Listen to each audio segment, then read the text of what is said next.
प्यारे बच्चों, आज मैं आपको जीवन नहीं मरा करता नामक कविता की प्रसंग व्याख्या समझाने जा रही हूँ।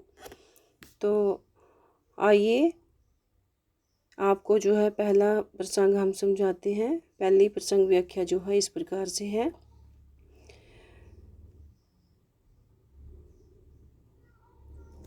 छिप छिप अश्रु बहाने वालों, मोती व्यर्थ लुटाने वालों, कुछ सपनों के मर जाने से जीवन नहीं मरा करता है।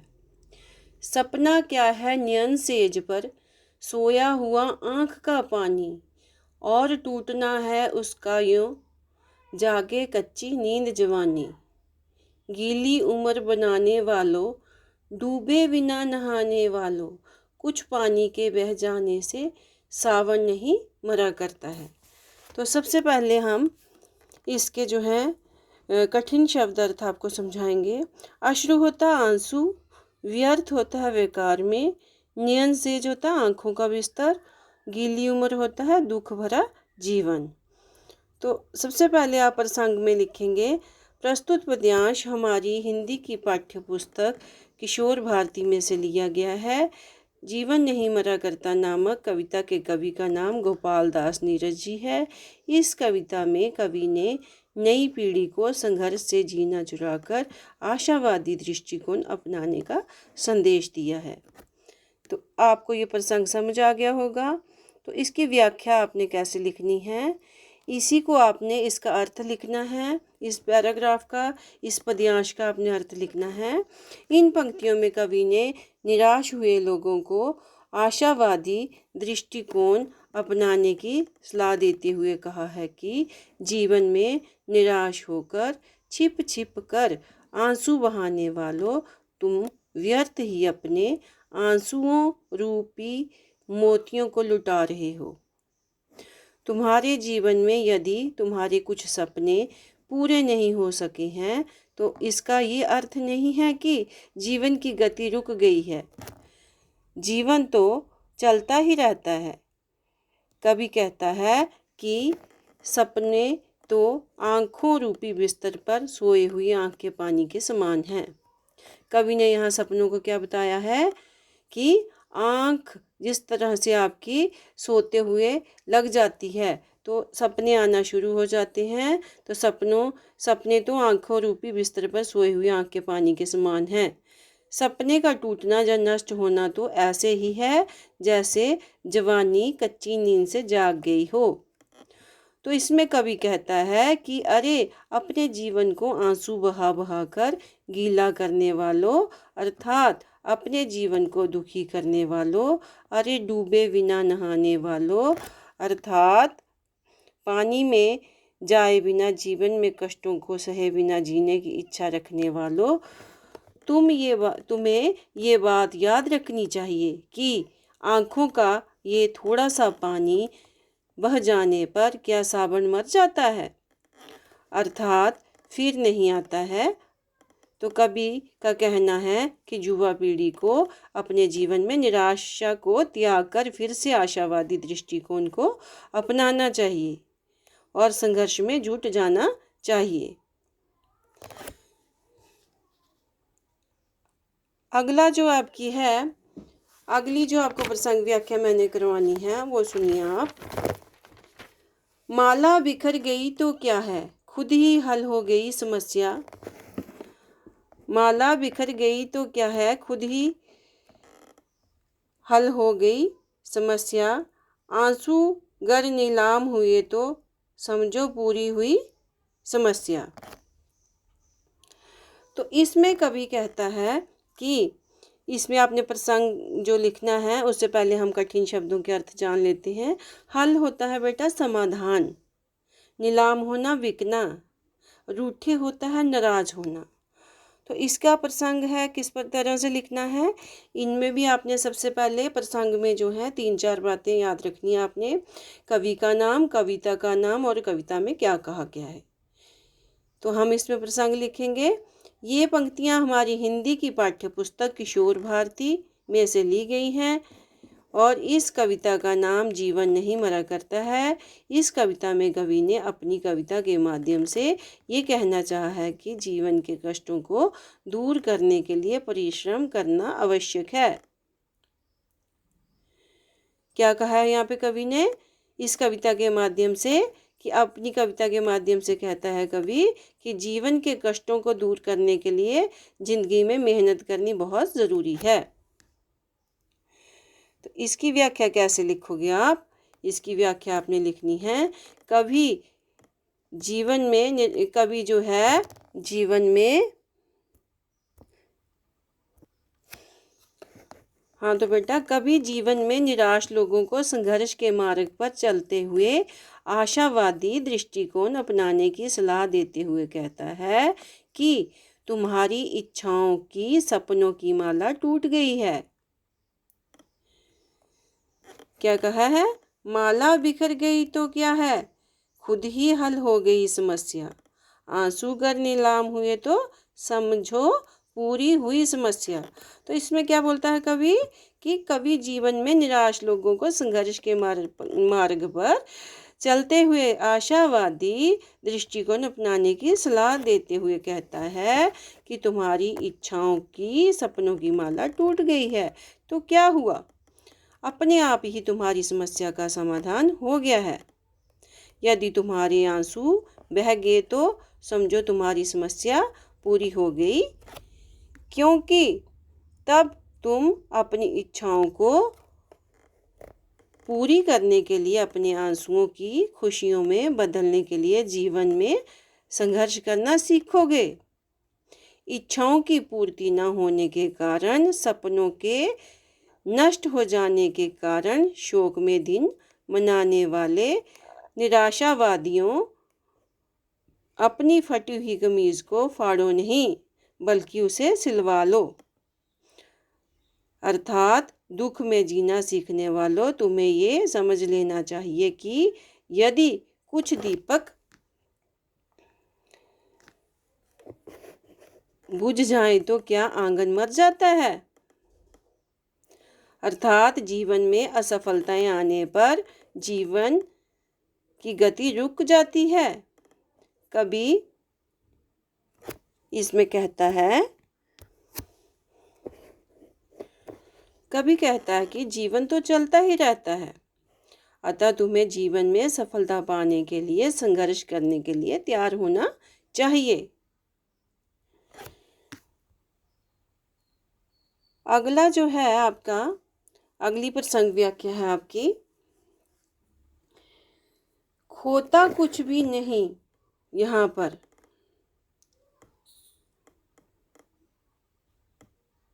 ये देखिए, यहाँ पर दिया हुआ है, यहाँ पे कुछ जो है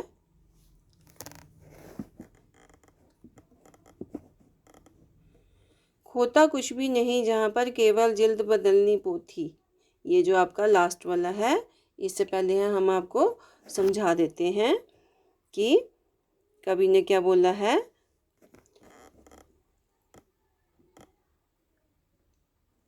यहाँ पर खोता कुछ भी नहीं, यहाँ पर केवल जिल्द बदलनी पोथी, जैसी रात उतारू चांदनी, पहने सुबह धूप की धोती। खोता कुछ भी नहीं, जहाँ पर केवल जिल्द बदलनी पोथी, जैसे रात उतार चांदनी, पहने सुबह धूप की धोती। तो वस्त्र बदल कर आने वालों, चाल बदल कर जाने वालों, चंद खिलौनों के खोने से बचपन नहीं मरा करता है। तो इसके कठिन शब्द अर्थ हैं, पोथी पुस्तक को कहा गया, चांद होता कुछ। तो इन पंक्तियों में कवि गोपाल दास जी कहते हैं कि गोपाल दास नीरज जी कहते हैं कि व्यक्ति के सपने टूटने से जीवन नष्ट नहीं हुआ करता है। इसमें भी बच्चों आपने कविता का नाम, कवि का नाम ज़रूर लिखना है और किताब का नाम भी लिखना है।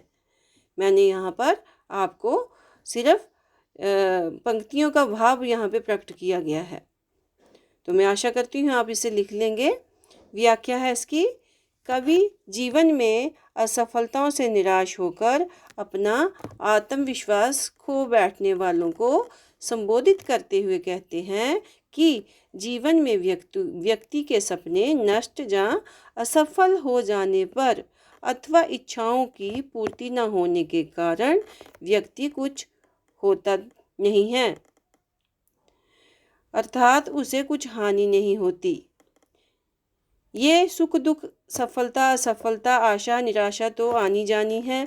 जीवन रूपी पुस्तक तो वही रहती है, वह सुख जिल्द उस पर चढ़ जाती है। जिल्द होती जो किताब के ऊपर आप कवर चढ़ाते हो। जैसे रात चांदनी को उतार कर सुबह होने पर धूप की धोती पहन लेती है, उसी प्रकार जीवन में इच्छाएं आशाएं फिर से जाग जाती हैं।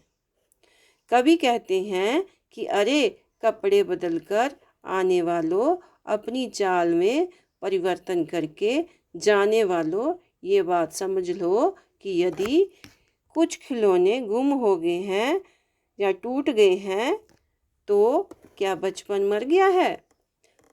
क्या रात बीत गई है? तो जीवन में कुछ सपने टूट जाने पर जीवन समाप्त नहीं होता।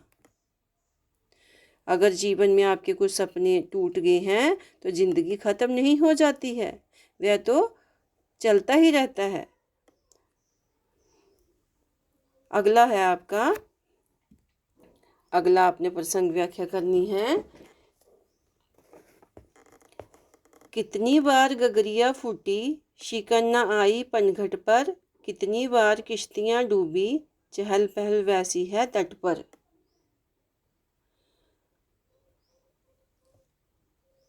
तम की उम्र बढ़ाने वालों, लो की आयु घटाने वालों, लाख करे पतझड़ कोशिश पर उपवन नहीं मरा करता है।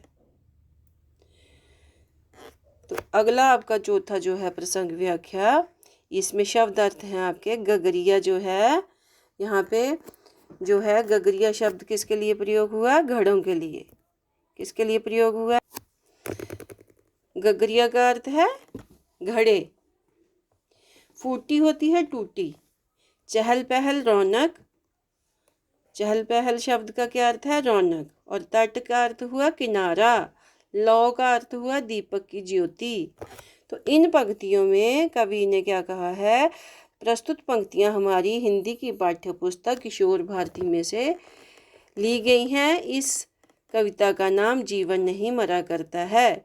इसमें इस कविता में कवि गोपाल दास नीरज जी कहते हैं कि निराशा के भाव कभी भी जीवन को समाप्त नहीं करते। तो व्याख्या है इसकी, जीवन में सफलता से घबराकर निराश होकर संघर्ष के मार्ग को त्यागने वालों को संबोधित करते हुए कवि कहते हैं कि पनघट पर कितने घड़े टूटे, पर क्या इससे पनघट के माथे पर एक भी शिकन आई है? अर्थात असंतोष या कष्ट के भाव उसके चेहरे पर आए हैं? अर्थात नहीं, पनघट तो सदा चलता ही रहता है, क्योंकि वहाँ पर लोग पानी भरने के लिए आते ही रहते हैं। कहने का भाव ये है। तो कवि कहता है कि इसी प्रकार नदी में कितनी बारें नावें डूब गई, नदी के बहाव में कितनी सारी नावें डूब गई, पर क्या नदी किनारे की रौनक में कोई अंतर आया? अर्थात नहीं आया। कवि निराशावादी लोगों को संबोधित करते हुए कहते हैं कि अरे अंधकार की आयु बढ़ाने वालों, ज्योति की आयु घटाने वालों लोगों, तुम तो अपनी असफलताओं से व्यर्थ ही घबरा गए हो, निराश हो गए हो। क्या पतझड़ के लाख कोशिश करने पर भी बगीचे उखड़ जाया करते हैं?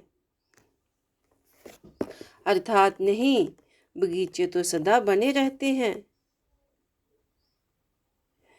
पतझड़ आने पर वे निराश हताश नहीं होते। कवि का ये मानना है कि दुख पीड़ा और असफलताओं के बाद भी मनुष्य जीवन पूरी तरह से निराशा में नहीं डूबा करता। तो बच्चों, आपको इसका जो है प्रसंग भी समझ आ गया होगा और व्याख्या भी समझ आ गई होगी। अगला है आपका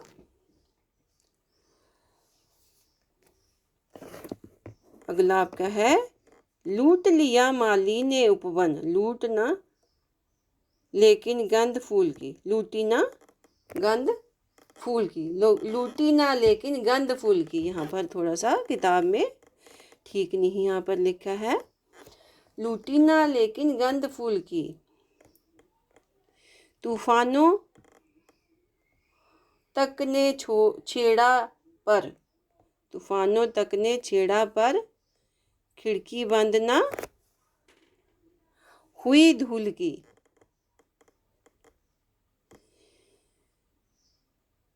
आगे है आपका, नफरत गले लगाने वालों, नफनी यहाँ पे नफरत है, नफरत गले लगाने वालों, सब पर धूल उड़ाने वालों, कुछ मुखड़ों की नाराजी से दर्पण नहीं मरा करता है, दर्पण नहीं मरा करता है। तो इसमें जो है, इस कविता में कवि ने क्या कहा है कि इस कविता में क्या बोला गया है और इस व्याख्या में क्या कहा गया है। पहले हम शब्दों के अर्थ जानेंगे। गंध खुशबू को कहा है और नफरत का अर्थ होता है घृणा, दर्पण होता है शीशा, गले लगाना एक शब्द है, उसका अर्थ है स्वीकार करना। तो इसका प्रसंग हम लिखेंगे। प्रस्तुत पंक्तियाँ कवि श्री गोपाल दास नीरज के द्वारा रचित कविता जीवन नहीं मरा करता में से ली गई हैं। तो इस कविता में कवि ने क्या कहा, कवि का मानना है कि निराशा दुख तो अवश्य देती है, पर जीवन को आगे बढ़ने की प्रेरणा और दिशा भी प्रदान करती है। क्योंकि निराश लोग जो है दुखी तो अवश्य होते हैं, पर जीवन को आगे बढ़ने की प्रेरणा भी निराशा से ही मिलती है। पर जीवन को आगे बढ़ने की प्रेरणा और दिशा भी प्रदान कौन करती है, निराशा।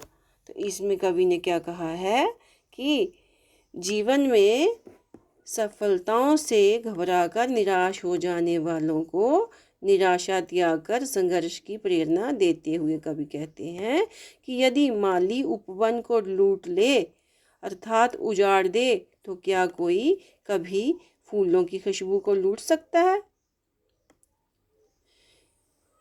अर्थात नष्ट कर सका है।